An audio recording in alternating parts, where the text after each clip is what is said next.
In this video, I'm going to show you how to edit a PDF file in WPS Office. Now, the most important thing I have to tell you here is that this does require the premium paid plan of WPS Office, so without it, this is not going to be possible. But if you have it, you could go to the PDF, open it up, and click on Edit up top, and this is where all the editing tools are. So for example, if you want to edit text and contents of your PDF, which usually is what people are trying to do, you could go ahead and click on Edit PDF.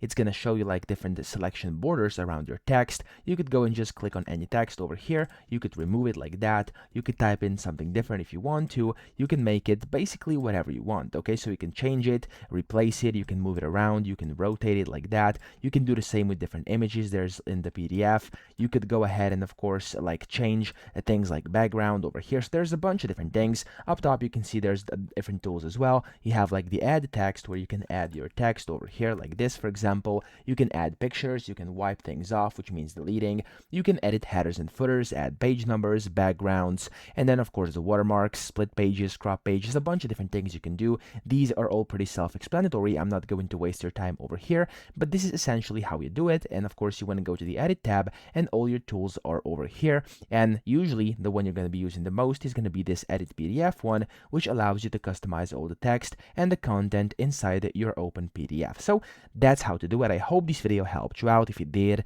please subscribe to the channel and help me out as well.